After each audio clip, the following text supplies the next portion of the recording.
선불교에서의 소유에 대해서 황금연 선생님께서 말씀해 주시겠습니다. 선생님께서는 대해종고선사의 서장연구로 이제 합의하셨고 선불교 전공이십니다. 현재는 동국대학교 불교학소론 교수로 계시고요. 또 역시 우리 밝은 사람들 총서에 참여하셨습니다. 죽음에 대해서 그때 함께 하셨었고요. 지금 나오셔서 그 선가의 존재와 소유라는 제목으로 말씀해 주시겠습니다.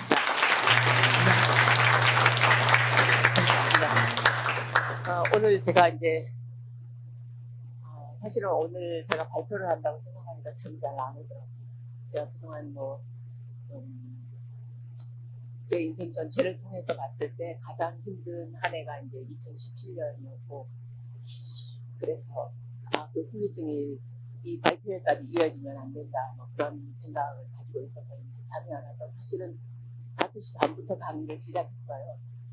그래서 계속 강의를 했었는데 오늘 그 절반이라도 표현이 될런지는 잘 모르겠습니다. 우리가 이런 자리를 마련하는 것이 무엇에 보탬이 될까, 그런 생각을 한번 해봤는데요. 오늘 제가 이렇게 살펴보니까 비구스님들이 별로 안 보이시네요. 그리고 스님들이 좀 많이 적으시네요. 제 생각에는 오늘 스님이 많이 오셨으면 좋겠다, 그런 생각을 했었거든요. 왜냐하면 앞에 이제 정준영 교수님이 이제 발표하신 거는 제과자를 포커스에 맞춘 그런 소유에 관한 문제가 주종을 이루지 않았을까, 대체적인 줄거리가 아니었을까, 그런 생각을 하는데, 제가 발표하는 이 선가의 존재와 소유는 사실은 포커스가 더 출가자에 맞춰져 있어요. 저는 제 개인적으로는 제가 가장 많이 만나는 벗이라고 하면 벗이 스님입니다. 그래서 스님들의 생활을 이 자리에 계신 그 어떤 분들보다도 매우 상세히 알고 있다고 생각을 하고, 또 특히나 또 이제 불교대학 강의를 통해서 제가자들이 출가자에게 무엇을 바라고 있는지도 제가 명확히 알고 있다고 생각을 합니다. 그래서 이 부분을 이 자리에서 한번 공론화를 시켜서 우리가 한번 짚고 넘어가면 좋겠다, 그런 생각이어서 사실은 오늘 비구 스님들이 좀 많이 오시고 또 비구니 스님들도 좀 많이 오시고 이랬으면 좋겠다는 바람을 가졌었는데, 날씨가 너무 추워서 그런가요? 좀 제가자 중심으로 이루어진 것 같습니다. 지금까지 한국 불교가 쭉 전해오는 얘기, 제 귀에 들리는 거를 이렇게 보면은 제가자는 출가자에 대한 신뢰도가 많이 무너지고 있고, 출가자를 존경하는 마음이 또 많이 줄어들고 있고, 또 출가자는 그와 반대로 또 제가자에 대한 섭섭함, 부족함, 이런 것들을 많이 토로하더라고요. 그래서 양쪽 문제를 이 자리에서 한번 공론화시켜서 누가 잘 되고 누가 못 되고를 떠나서 우리가 함께 출가자와 제가자 사부대중이 이제 앞으로 이제 얘기하면서는 그냥 출가자를 승가라고 얘기하고 제가자는 그냥 제가자라고 얘기하겠습니다. 그러니까 승가와 제가자가 함께 힘을 합쳐서 부처님의 참된 가르침을 우리가 이 어려운 세상에서 잘 보존하고 유지하고 전파하고 이어나가는 그런 사명을 좀 달성해야 되지 않나, 그런 생각을 늘 하고 있는 사람이라 오늘 좀 이제 허심탄회하게 많은 얘기들을 해야 되겠다, 그런 생각을 했고, 사실 실제로 이제 제가 가장 어려운 시기에 쓰기는 썼지만 제가 나중에 읽어보니까 제가 하고 싶은 얘기는 거의 다 쓴 것 같아요. 그러니까 제 글을 읽어보시면은 지금 현재의 출가의 수행자의 그 삶이 어떻게 이루어지고 있는지를 어떤 면에서는 제가 너무 자세히 쓰지 않았나, 이런 생각을 갖게 돼요. 한번 이렇게 읽어보시면 스님들이 이런 고충을 가지고 계시구나, 그걸 아마 이해할 수 있으실 것이고, 또 스님들이 그런 고충을 떠나서 제가자가 바라는 스님상은 이런 것이다 하는 것이 우리에게는 너무나 크기 때문에, 그런 부분을 우리가 어떻게 하면 좀 잘 서로 이해하고 협조하는 관계를 통해서 한국 불교를 발전시켜 나갈 수 있을 것인가, 그런 문제를 한번 고민하는 자리가 되었으면 하는 그런 생각을 가져봅니다. 누가 누구를 탓하고 뭐 제가가 승가를 탓하고 승가가 제가를 탓하는 것이 아니라 제가가 승가를 잘 저는 이제 여기 외호라는 표현을 썼는데 잘 외호하고 그 다음에 또 승가가 제가를 잘 이끌고 또 자신의 수행을 잘 이루어갈 수 있는 그런 공조적인 그런 관계를 우리가 유지해야 되지 않을까. 누가 누구를 탓하는 관계가 아니라 요새 뭐 가장 많이 대두되는 말이 상생이라는 말이잖아요. 그래서 서로가 상승, 출가자와 제가자가 서로 상생하는 그런 관계를 유지했으면 좋겠다는 게 제 바람입니다. 그래서 내용으로는 뭐 매우 상세하게 써서요. 이 자리에서 다 밝히기는 어려울 것 같은데 제가 오늘 컨디션이 썩 좋은 편은 아닙니다. 그래서 그냥 하고 싶은 얘기를 하고 시간이 남으면 그냥 그 자리에서 끊겠습니다.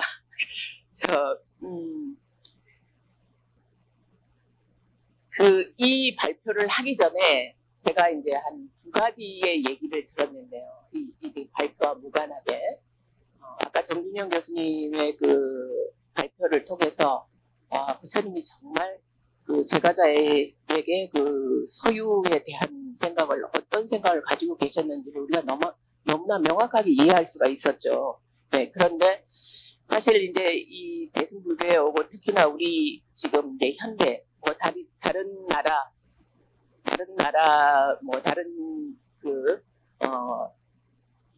승가의 그 상태에는 떠나서 지금 오늘 포커스를 만일에 우리나라에서 지금 그래도 4월 초파일이면 초파일을 진행하는 그 몇 개 종단을 떠나서 그냥 우리 대한불교 조계종을 중심으로 해서 우리가 이제 이야기를 한번 펼쳐나간다 보면 제가 얼마 전에 이제 얘기를 들었더니 어떤 스님에 대한 굉장한 칭찬이었어요. 누구라고 얘기하면 아마 다 아실 거예요.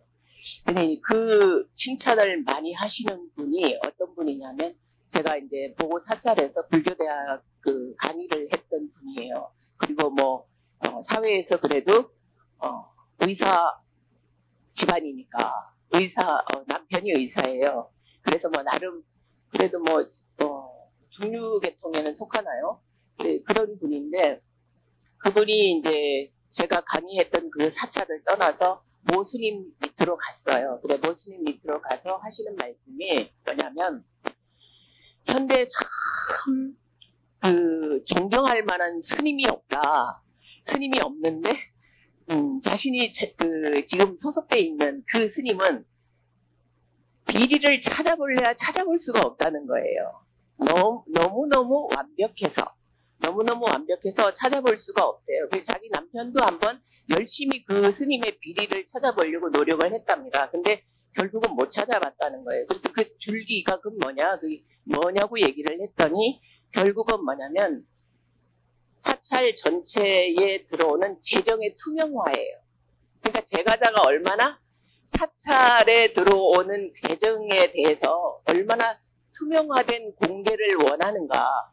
그러니까 이게 어떤 스님 일 개인에게 소속되지 않고 그냥 이 돈이 들어와서 뭐 가령 예를 들어서 우리나라의 복지를 위해서 아니면 무슨 스리랑카나 아니면 더 미얀마나 아니면 더 불쌍한 나라에 이 돈이 어떻게 쓰여지는가를 알면 기꺼이 보시하겠다는 거예요. 근데 지금 자기가 소속된 거기는 뭐라고 얘기하면 금방 알기 때문에 거기는 그런 것이 굉장히 투명하다는 거예요. 네, 투명하기 때문에 누구나 기꺼이 보시를 한다는 겁니다. 그러니까 뭐라고 얘기를 하지 않더라도. 그런데 실제로 이제 우리가 전에 소속되어 있던 곳에는 재정이 어떻게 쓰여지는지, 그 다음에 스님이 무엇을 하는지 이걸 전혀 알 수가 없기 때문에 보시를 하기가 망설여진다는 거예요. 그거를 보면 출가자는 기본적으로 무엇을 지켜야 하는지가 명확하게 드러나는 거죠. 그래서 그런 부분을 이제 생각을 하면서 일단 이제 출가한 스님들은 기본적으로 재정에 있어서는 투명해야 되겠다. 그런 생각을 한번 해봤고요. 스님들이 사는 양식은 정말 다양합니다. 다양하고 제가 여기다가 이제 되게 자세하게 썼는데요.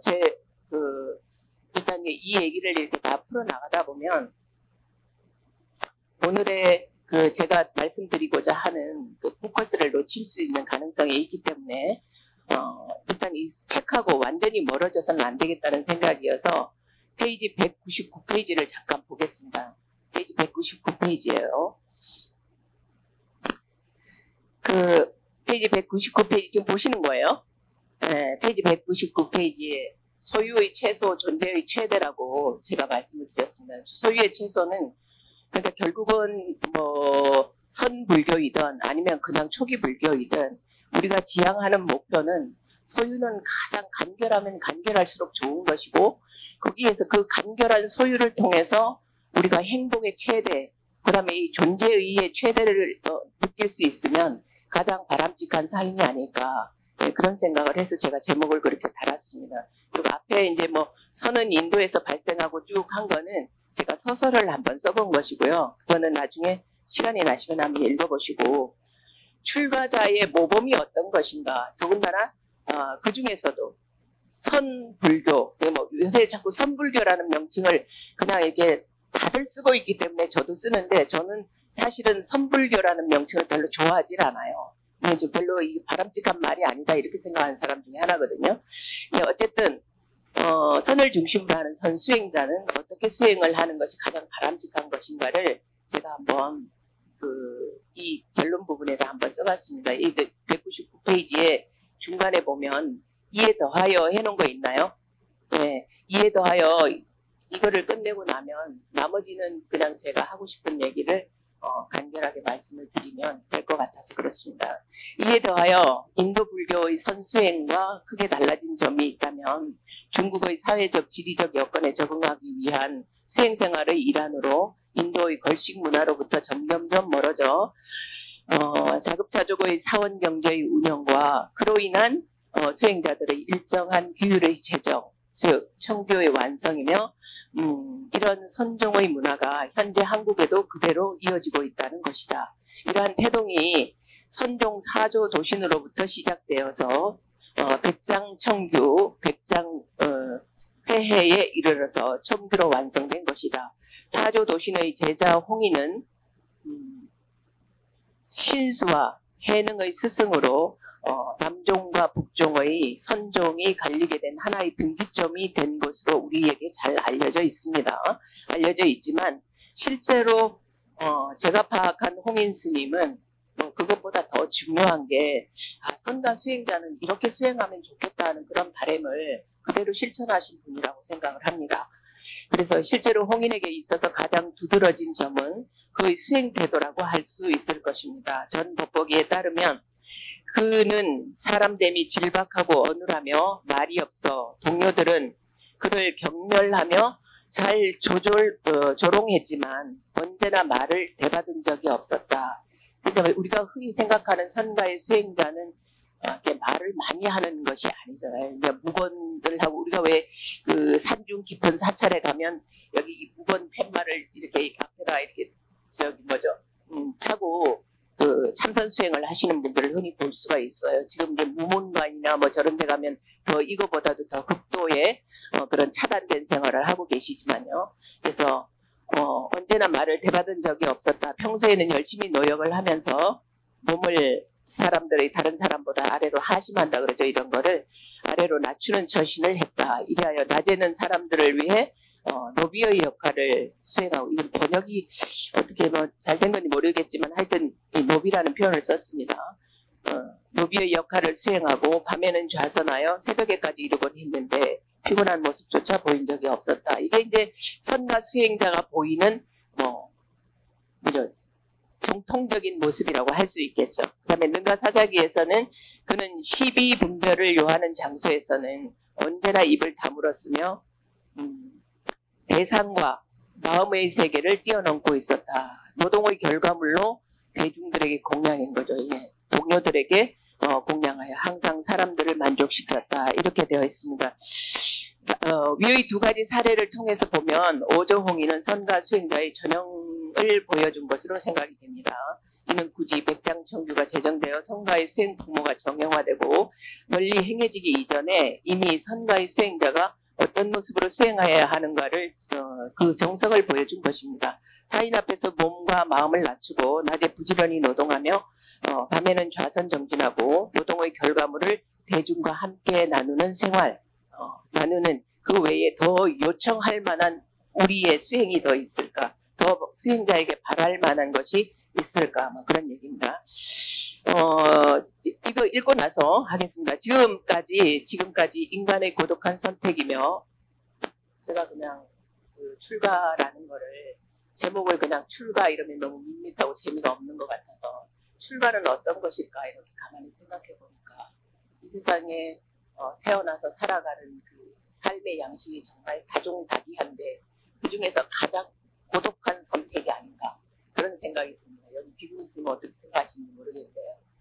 출가하는 양식도 전부 다 제각각이고 발심의 동기도 전부 다릅니다. 전부 다 다르지만 그러나 일단 출가를 하면, 제가 여기 가운데도 썼는데 본문에, 출가를 하면 출가 정신에 입각해서 수행을 해야 하는 것이 출가자로서의 본분을 지켜나가는 것이 아니냐, 제가 그런 얘기를 썼습니다. 지금까지 인간의 고독한 선택이며 존재의 한 방식인 출가라는 양식, 특히 선가에 속하는 출가자들의 삶의 형태를 소유와 무소유라는 관점에서 바라보며 글을 써왔습니다.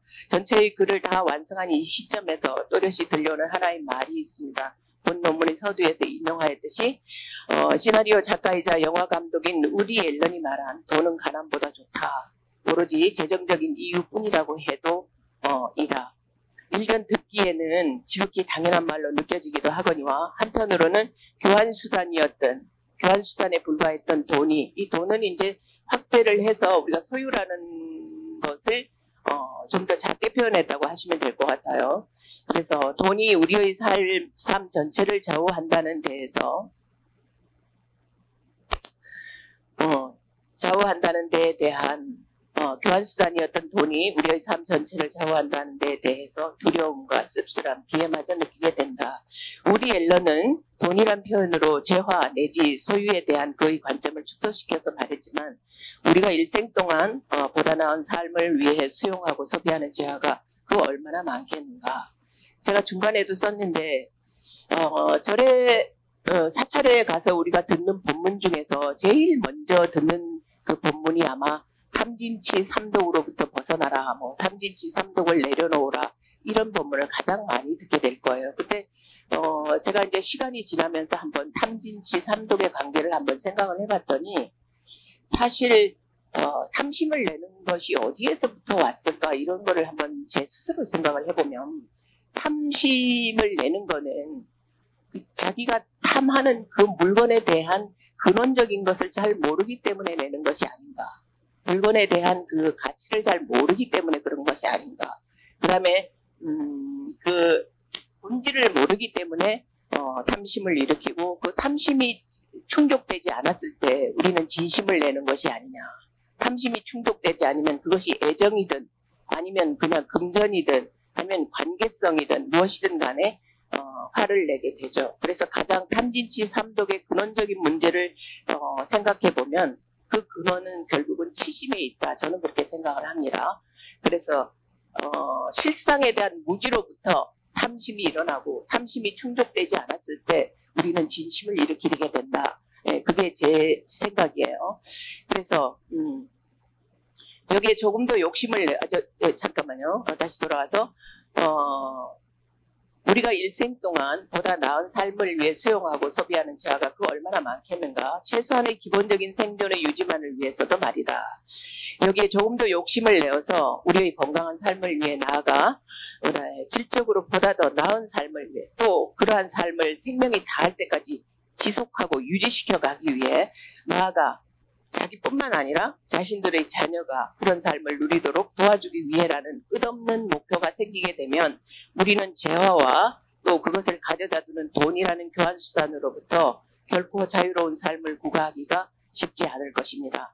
이러한 현상은 세속의 모든 굴레로부터 자유로운 삶을 구가하기 위해 출가라는 삶의 양식을 선택하고, 그 중에서도 참선하여 마음을 밝히는 일에 자신의 전 생애를 걸고 수행하는 선가의 경우도 크게 다르지 않습니다. 선가에서 주로 그 큰 스님들이 하시는 말씀을 이렇게 보면 이번 한 생은 태어나지 않은 셈 치고 이런 말씀 잘 하시더라고요. 그러니까 한 생은 그냥 포기하는 거죠. 이번 한 생은 태어나지 않은 셈 치고 정말 모든 것을 이거를 뭐 한자말로 하면 세사를 막관하고 옵니다. 세속일 모두를 다 내려놓고 한 생은 내 마음을 밝히고 깨달음을 얻는 일에 전력 투구하라 이런 것이거든요. 그래서 선가의 경우도 크게 다르지 않다. 필자는 본문에서 선수행자라 할지라도 출가 이후 수행자가 어떤 삶의 양식을 선택하느냐에 따라 어느 정도의 차이가 있음을 밝혔습니다. 제가 이제 이거를 출가해서 이제 살아가는 스님들의 양식을 보면 크게 나누면 한 세 가지가 있습니다. 나 홀로 수행을 하는 경우, 나 홀로 수행을 하는 경우는 이제 옛날에 우리가 중국의 경우에서 보면 해가 스님이나 아니면 그 신신명을 쓰신 삼조 승찬 스님 같은 경우는 중국 같은 그런 환경에서도 걸식 문화를 지속해 오신 분이거든요. 그러니까 그야말로 어느 거처가 일정하게 정해져 있지 않고 먹는 것도 일정하지 않은 그런 걸식 문화를 지속해 오신 분들입니다. 그러니까 아마 지금도 어떤 스님은 요새 이제 텔레비전 프로에서 가장 저도 가끔 자주 보는데 여러분들도 아마 많이 보실 거라고 생각합니다. 나는 자연인이다. 나는 자연인이다와 같은 삶을 고수하고 계시는 스님들이 있으실 겁니다. 물론 나는 자연인이다에도 보면 꽤 괜찮은 삶을 부과하는 자연인도 있더라고요. 근데 이제 기본적으로 얘기했을 때 혼자의 삶을 사는 경우, 그 다음에 이제 두 번째 출가자의 양식은 몇몇 뜻맞는 스님이 함께 사는 경우입니다. 근데 제가 요새 스님들하고 이제 사실은 제가 시간이 좀 더 많았으면 동국대학교 학교에 다니는 모든 스님께 제가 설문조사를 한번 해보고 싶었어요. 근데 그럴 만큼의 그거는 안 되고 제 주변에 있는 여러 스님들하고 얘기를 한번 해봤습니다. 이 소유와 무소유에 대해서 도대체 스님들은 어떤 생각을 가지고 계신지. 근데 이제 그런 경우, 그러니까 소규모 집단으로 합쳐가지고 함께 생활하면서 포교도 하고 수행도 하는 경우. 그 다음에 이제 마지막 세 번째가 대중에 속해서 사는 경우입니다. 뭐 통도사나 뭐 아니면 불국사나 무슨 범어사나 뭐 이런 경우처럼 대중에 속해 있는데 우리가 흔히 그거를 뭐라고 얘기하냐면 총림이라고 얘기하잖아요. 총림 속에서 선방에 주재하면서 삶을 사시는 경우 이런 세 가지가 있습니다. 그거를 제가 앞에서 이제 쭉 그 예를 들면서 혼자의 삶을 부과하는 경우는 그거는 이 재가에서 우리가 손길이 미칠 수 있는 것이 뭐 어떻게 보면 스스로 거부한 것이기도 하고 차단됐다고 볼 수도 있잖아요. 그러니까 그거는 논외로하고 그 다음에 또 현재에 살아가고 있는 많은 큰 스님들을 이렇게 쭉 보면 큰 스님들은 굳이 소유라는 말을 붙일 필요가 없는 분들이에요.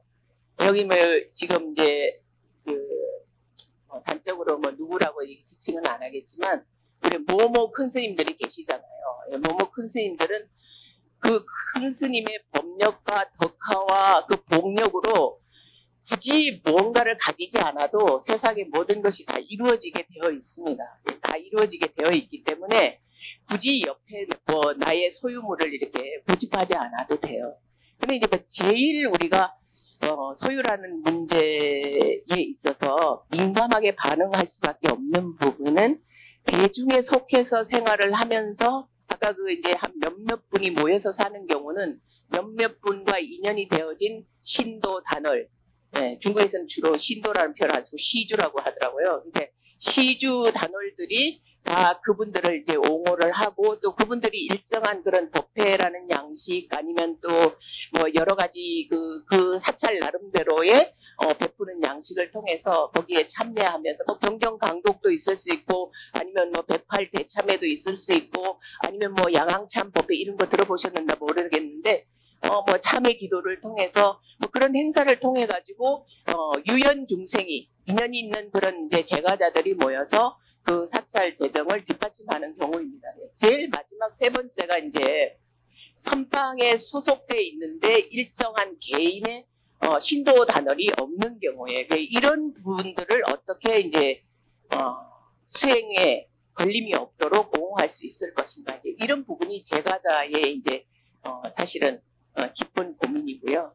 또 이게 제가자의 고민뿐만 아니라 출가 대중이 가지고 있는 고민이고, 뭐 더 나아가면 불교도 전 종도가 함께 고민해야 될 부분이다. 그렇게 생각을 합니다. 그래서 이제 사찰이 뭐 한 소규모로 이렇게 이루어졌을 경우는 그와 관계에 있는 이제 시주들이 다 이제 보완을 하지만, 그렇지 않고 대중에 있는데 개인적인 시주가 없는 경우 어떻게 마지막까지 수행을 잘 하실 수 있도록 우리가 보필을 할 것인가, 이런 문제에서 이제 제가 여기서 얘기한 게 시스테마죠. 승려 복지의 시스테마. 그래서 그걸 시스테마해서 기본적인 삶은 유지할 수 있도록 시스템이 잘 정비가 되어야, 그래야 출가 수행자가 소유라는 관념에 매이지 않고 본래 출가의 근본 정신을 잘 살리면서 일생을 수행 정진에 매진할 수 있다. 수행 정진에 매진하면서 또 인연이 닿으면 뭐 제가에 나와서, 아니면 또 뭐 이 사찰 도심의 작은 사찰에 이렇게 소속되면서 법문을 베풀 수도 있고, 그동안 수행한 것을 베푸는 장소를 마련할 수도 있고, 그런 것이 아닌가. 그래서 그 세 가지 양태를 가지고 있는 이제 수행자들을 우리가 잘, 그런 걸 우리가 뭐라고 얘기하냐면 외호라고 하잖아요. 그 외호하는 거를 우리가 보다 더 좀 잘해야 되겠다. 근데 그게 제가자가 그냥 이렇게 잘해야 되겠다 이렇게 했으면 되는 게 아니라, 이제는 종단적으로 시스템화돼서 모든 수행자가 기본적인 수행은 할 수 있도록 시스템을 잘 정비해야 되겠다는 것이 이제 제 여기에 이제 쓴 그것이고요. 사실은 실제 상황은 현재 뭐 조계종단만 보면 뭐 제 주변에 이제 많은 스님들이 계십니다. 제가 이제 뭐 개인적으로 설문조사를 많이 하죠. 뭐 생활이 어떤가 이런 거에 대해서. 그러면 굉장히 풍요로운 스님도 있으시고, 어떤 분은 굉장히 빈곤한 스님들도 계십니다. 그래서 이거를 좀 어느 정도 이렇게 형평성을 좀 유지할 수 있는 그게 뭘까? 그게 이제 아까 시스테마이고, 그런 거를 잘 갖추면 갖출수록 수행자가 무력으로부터 훨씬 더 벗어날 수 있는 그런 것을, 뭐 거기에다가 시스템이 잘 갖춰져 있는데 뭐 무력을 일으킨다, 그건 우리가 감당할 수 있는 부분이 아니잖아요. 그래서 그런 부분을 우리가 잘 했으면 좋겠다, 그런 생각입니다. 전체적으로는 그런 의도에서 이제 쭉 이렇게 글을 썼습니다. 그래서 다시 돌아가서 조금만 더 읽고요. 필자는 본문에서 선수행자라 할지라도 출가 이후 수행자가 어떤 삶의 양식을 선택하느냐에 따라 어느 정도의 차이가 있음을 밝혔습니다. 예를 들어서 홀로 산중 깊은 곳에서 수행하여 자연인의 삶을 온전히 사는 경우는 무소유에 비교적 가까운 삶을 영위할 수 있습니다. 하지만 도심에서 포교라 다음에 사는 경우, 또는 총림이나 대중이 함께 생활하는 경우에 있어서 소유와 무소유의 경계는 많이 달라질 수 있음을 밝혔습니다. 또한 무소유의 개념을 어떻게 설정하신가 할 것인가에 대해서도 여기 제가 법정 스님이 이제 무소유라는 책을 쓰셨기 때문에 법정 스님의 예를 들어서 이제 제가 좀 상세하게 설명을 했어요. 그래서 법정 스님의 예를 들고 여러 사람의 견해를 구현하여 고민해 보았습니다. 예를 들어서 제가자이면서도 마조의 법을 이은 방거사, 우리가 흔히 방거사 하잖아요. 강원거사의 경우처럼 선사와의 문답을 통해 단번에 말씀하여 자신의 재산을 몽땅 바다에 던져버리고 조그마한 집에서 오직 딸아이의 시종을 받으며 대나무로 된 조리를 엮고 딸이 장에 내다 팔아서 마련한 돈으로 생계를 이으며 평생토록 오직 도를 즐기는 삶을 산 경우는 당연히 철저한 무소유를 실천한 수행자라고 할 것입니다. 또 선가의 선사로서 수행을 위해 태백산에 들어가면서 양식을 가져가지 않고 배가 고프면 풀을 먹고 쉴 때에는 나무를 의지해 단자하며 공부한 통달선사나 일정한 주거조차 마다하고 오로지 나무 위에서 수행했다고 하는 조가 도림선사, 걸식과 일의 일과를 고수한 수행자로 알려진 2조 해가와 3조 승찬의 경우는 우리가 굳이 소유와 무소유를 논할 필요조차 느끼지 못할 것입니다. 그러나 이런 극단적인 무소유의 경계를 살다간 선수행자를 제외하고 통상적으로 작은 암자에서 홀로 선수행을 하거나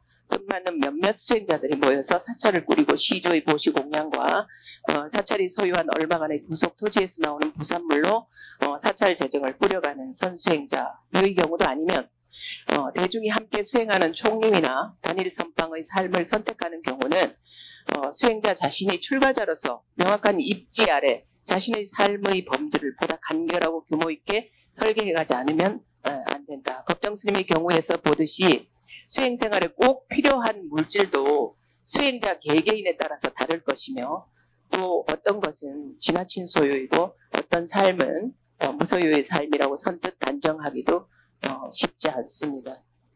제가 본문에 법정 스님이 꼭 필요로 한 그 몇 가지의 소유물을 다 써놨어요. 여러분은 한번 생각해 보시기 바랍니다. 하지만 출가 수행자가 보다 더 소유로부터 자유롭기 위해서는 보다 양질의 외호가 뒷받침되어야 한다고 생각합니다. 그런 기본적인 외호 아래 선 수행자는 수처작주, 처하는 곳 어디서나 주인이 될 수 있고 수연성취, 인연 따라서 성취할 수 있는 모든 것을 성취할 수 있는 존재 최대의 길을 큰 번뇌 없이 담담히 걸어갈 수 있지 않을까 그렇게 생각합니다.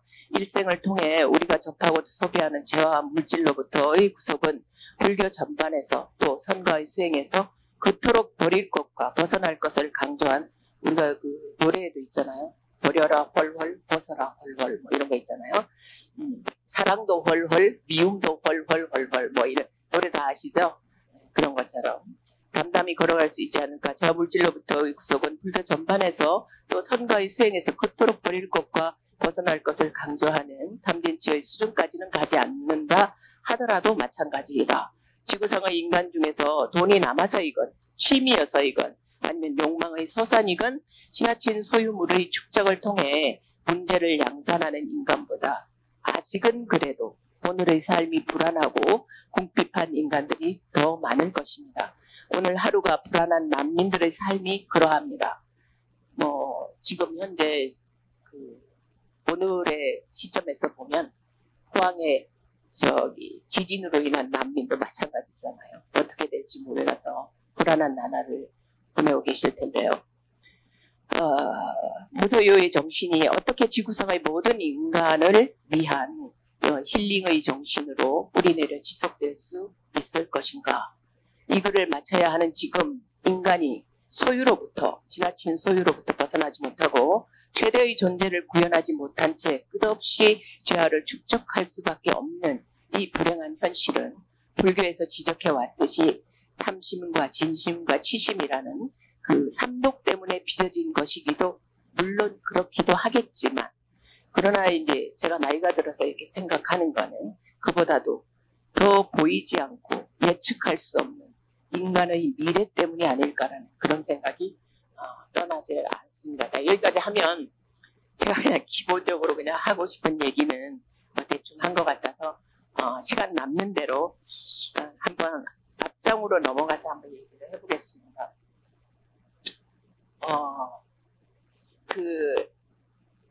제가 이제 처음에 이거를 쓸 때는 제가 승가에 대해서 그 어떤 사람보다도 잘 알고 있다 이런 자신감에서 사실 시작을 했어요. 제가 뿐만 아니라 왜냐하면 제가 가장 친한 사람이 스님입니다. 그래서 늘 하소연을 들어요. 늘 하소연을 듣고 제가 또 그 사찰에 가서 실제로 제가 이제 강의도 하고 이러기 때문에 승가 생활이 어떻게 돌아가고 있다는 거를 아마 이 자리에 계신 그 어떤 제가 출가의 어떤 분보다도 명확하고 상세히 알고 있는 사람 중에 하나가 아닐까 그렇게 생각을 해서 사실은 이걸 선뜻하겠다고 생각을 한 거거든요. 제가 처음에 이 글을 쓰는 기획 의도가 일반 세간에서 얘기하는 그런 소유라는 문제를 일단 한번 다루고 그다음에 이제 승가가 지금 어떻게 유지되고 있는지에 대한 얘기를 그냥 진솔하게 사실 그대로 한번 드러내보자. 또 내가 아니면 그렇게 다 드러낼 수 있는 사람이 그다지 흔하지 않다. 이런 자신감 때문에 사실은 시작한 거거든요. 그래서 대충 글로는 어느 정도 이렇게 썼다고 생각을 하는데 여러분이 잘 아시는 가수 아이유 아시죠? 본명이 이지은인가 그렇더라고요. 그 어린 친구인데 그 그 한 말이 굉장히 제 가슴에 와닿았어요. 잠깐만 옮기면 돈을 많이 가졌다고 해서 모두가 행복한 건 아니라는 말이 있다. 이 말이 틀린 건 아니지만 어떻게 생각하면 돈이 있어서 행복해질 수 있는 가능성이 좀 더 커지는 것 같다. 이렇게 얘기했어요. 숫자에 휘둘리지만 않는다면 확실한 건 돈은 사람에게 뭔지 모를 자신감을 심어준다. 이렇게 했습니다. 이 돈을 이제 이게 어린 친구가 한 얘기예요. 지금 아마 아이유가 20대인가요? 20대라고 알고 있는데 참 기특한 얘기를 했다. 이 친구 불교도라고 합니다. 그래서 저도 이제 그냥 노래만 듣다가 이 불교도라고 하고 그 어린이 법회도 열심히 참가하고 이랬다. 그래서 제가 아이유를 다시 본 그런 계기가 됐어요. 저 친구가 어떻게 사나, 어떤 행동을 하나를 좀 한번 잘 살펴봐야 되겠다. 불교의 꿈나무니까 그런 생각을 했는데 되게 기특한 말이죠. 기특한 말인 것 같아요. 아닌가 봐요. 그래서 어쨌든 하여튼 그 돈이 있다는 거는 뭔지 모를 자신감을 심어주는 거는 사실인데 그게 궁극적으로 우리에게 행복을 가져다 주느냐 그거는 아니라고 이구동성으로 다 말하고 있습니다. 그런 부분에 대해서 이제 제가 쭉 얘기를 했고요. 아까 이제 거기에 부연해서 제가 한 가지만 지금 이렇게 펼치니까 그 출가 정신에 대한 얘기를 써놓은 게 보이는데요. 출가의 근본 정신이 뭘까? 이거를 이제 많은 스님들이 얘기를 했습니다. 지금 이제 지금 현재 살아계신 무여 스님 같은 경우도 말씀을 하셨고, 무여 스님 글을 제가 이렇게 봤더니 이렇게까지는 안 하셔도 되지 않을까 이런 생각이 들었어요. 무여 스님은 춥고 배고픈 것까지 얘기를 하셨더라고요. 근데 요새 수행자들이 춥고 배고픈 것까지 감내하라고 하고 싶지는 않아요. 그 춥고 배고파서는 안 되고 중국의 장로 자각 종색 선사처럼 지나치지도 않고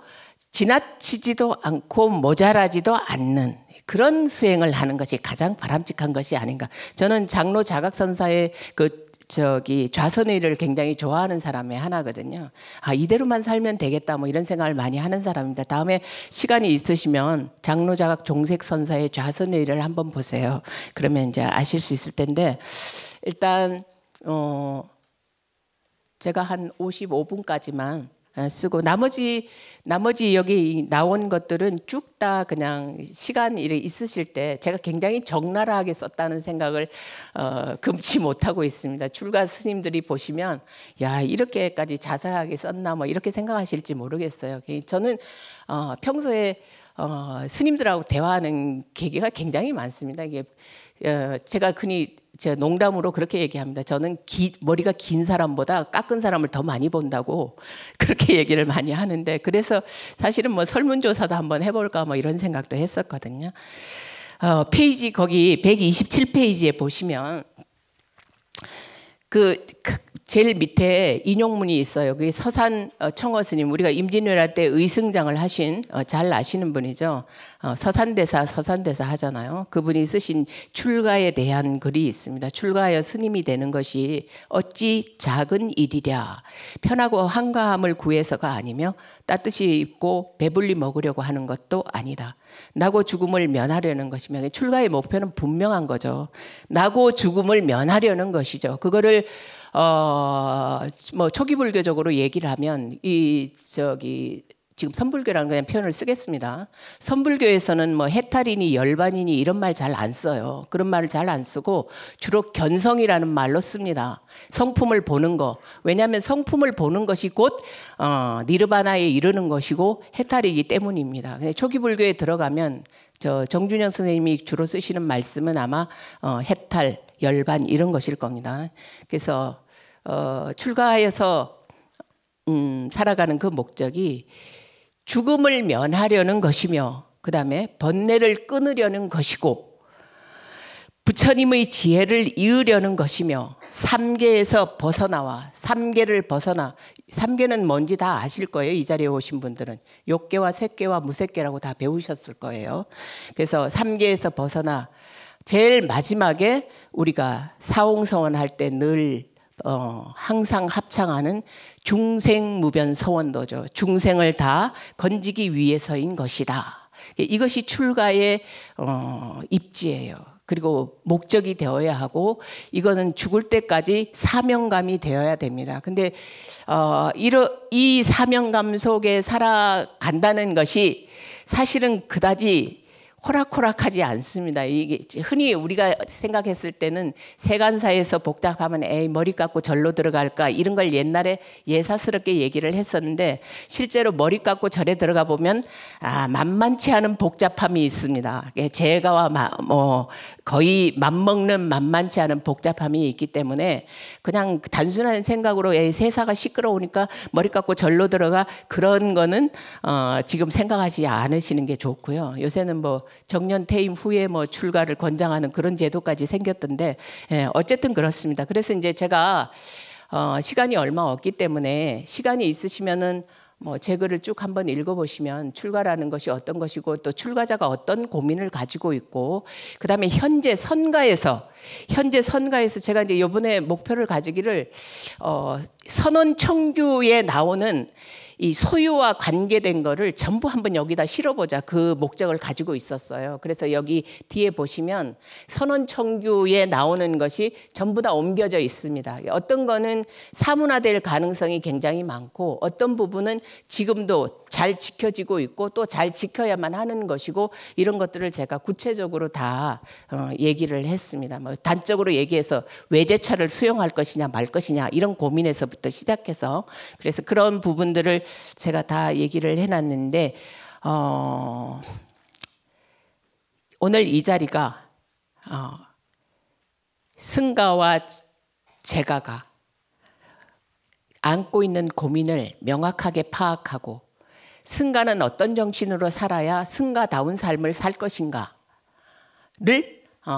잘 이해하고 실천하는 장소가 되고 그다음에 또 제가는 승가를 어떻게 보필하고 또 우리가 제가에서 어떤 수행을 해야 될 것인가를 잘 찾아가는 그런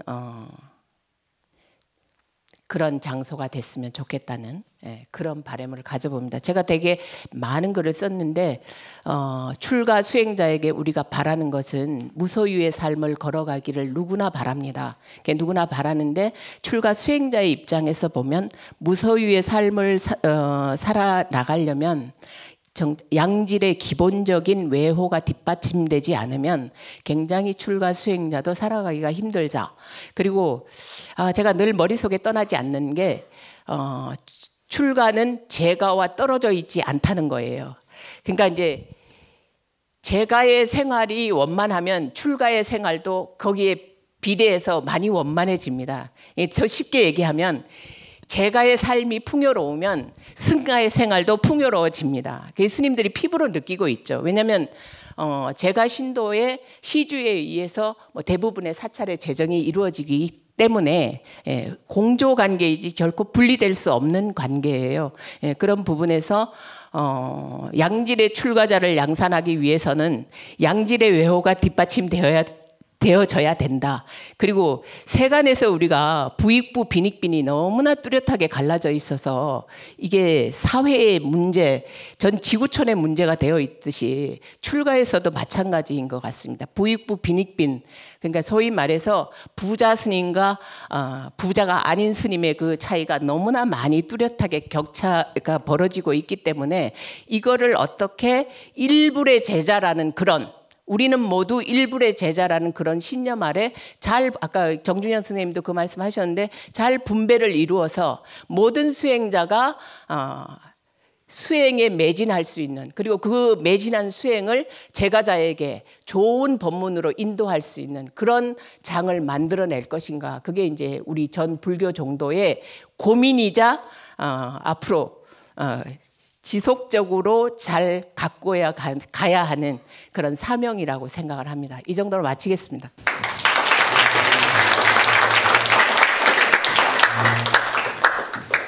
예, 초기 불교가 제가 정준현 선생님께서 제가자 쪽으로 많은 말씀을 하신 데 반해서 선생님께서는 이제 출가자 중심으로 많이 말씀을 하셨는데 끝에 잠깐 언급을 하셨습니다. 그러니까 외호가 양질의 외호가 필요하다. 근데 이제 끝에 말씀을 하셨지만 선생님 책의 170쪽에 보면은 이 문제가 이제 가장 근본적인 문제로 제기가 될 수 있을 것 같아요. 그러니까 누구나 한 부처님의 제자, 일불 제자므로 시주의 공양은 반드시 평등하게 서로 공유하고 분배해야 한다는 인식이다.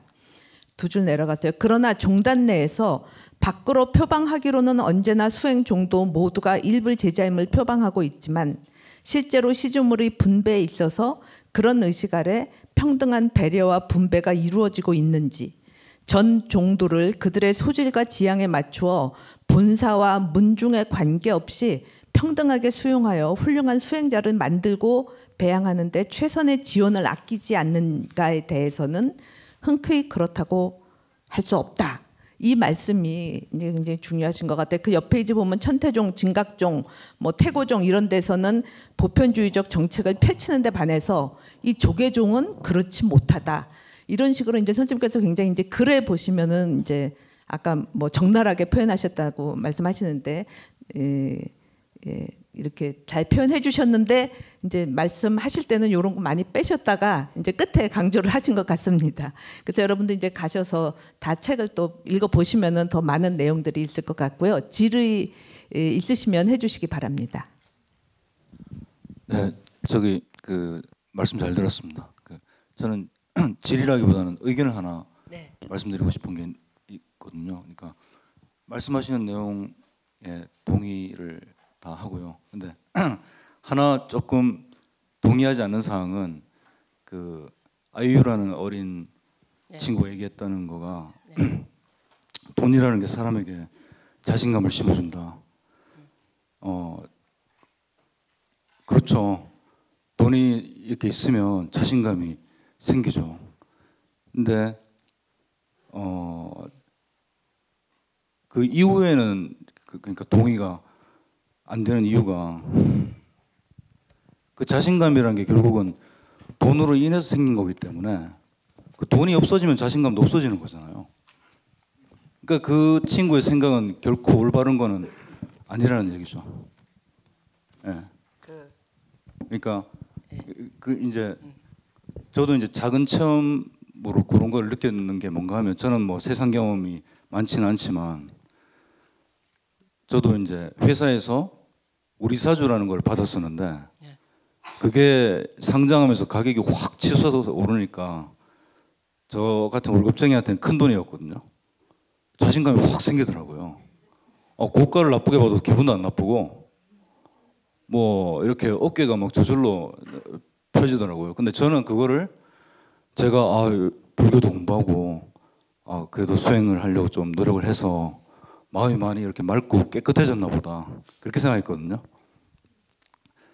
근데 어느 날 주가가 확 떨어져 가지고 그 반토막 반 이하로 이렇게 확 떨어지니까 그때는 더 몇십 주당 몇십만 원이 더 오를 거다라고 기대를 해서 이제 갖고 있었는데 팔지 않은 상태에서 그게 막 3분의 1 이하로 확 떨어져 버리니까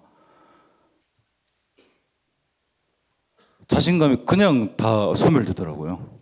그리고 좀 이렇게 우울해지기도 하고 좀 이렇게 의기소침해지고 그렇게 되더라고요. 그래서 제가 느낀 거는 그 외부의 그런 돈이라든가 그런 게 자신감을 주는 거는 현상적으로 맞지만 그거에 결코 의존해서는 안 된다. 그거에 의존해서는 자기의 어떤 스테이블한 그런 평화와 그 어떤 행복을 결코 얻을 수 없다. 그렇게 생각을 합니다. 네, 질문이기보다는 그냥 말씀 같으신데, 그러니까 돈으로 인한 자신감, 그게 과연 자신감이냐 답변해 주시죠. 어쩜 그렇게 딱 알맞은 질문을 해주셔서 그 사람이 정말로 자신감이 있는 사람은 돈이 있거나 없거나 옷을 낡은 것을 입었거나 얼굴에 화장을 하지 않았거나 뭐 학교가 뭐 중졸이거나 초졸이거나 자신감이 정말로 정립되어 있는 사람은 그런 명상에 구애받지 않아요. 그리고 선가에서 지향하는 그 절악무의한도인은 결국은 그런 모습을 지향하는 거라고 생각합니다. 절악무의한도인이 뭔지는 아시죠? 배움이 끊어지고 인위적으로 무엇을 하는 것이 없는 한가로운 도인 이런 말입니다. 그러니까 절학무의 한도인은 그런데 우리 이제 세간에서 우리가 흔히 따지는 거는 학벌 따지고 인물 따지고 키 따지고 그다음에 뭡니까 재산 따지고 그렇잖아요. 제가 아이유가 한 말이 평범한 사람들이 가질 수 있는 생각에서 다 공감이 가는 말이라는 거지. 정말로 자신 있는 사람은 돈이 한 푼 있거나 없거나 뭐 가령 예를 들어서 여기 해가 스님이 여기 살아오신다고 하면 해가 스님이 무슨 서울대학을 나왔습니까? 아니면 무슨 재산이 많습니까? 아무것도 아니잖아요. 그래도 아마 제가 생각했을 때는 자신감에 있어서는 하늘을 뚫는 기계를 가졌다. 성가에서 잘 쓰는 말로는 장부자유 충천지라고 그래요. 이 천하를 주름잡는 대장부는 스스로 뭐가 있냐면 하늘을 뚫는 기세가 있다 그랬어요. 근데 대부분의 우리 중생 범부는 하늘을 뚫는 기세가 없어요. 그래서 돈이 없으면 약해져요. 화장을 안 하고 나오면 여자는 자신이 별로 없어요. 눈썹만 잘못 그려져도 자신감이 없어져요. 옷이 초라하면 또 자신감이 없어져요. 그런 게 대부분의 사람이에요. 그래서 제가 이제 아까 말씀을 들으면서 생각한 거는 일단 주식값이 이렇게 주식이 치솟았을 때 용기가 생겼다가 이게 내려갔을 때 용기가 확 줄었다는 거는 주식의 실상을 아직 제대로 파악을 안 하셔서 그런 것 같아요. 주식은 본래 오르면 올라가게 돼 있고 내려가면 내려오게 돼 있습니다. 사람 마음이. 주식이 실상이잖아요.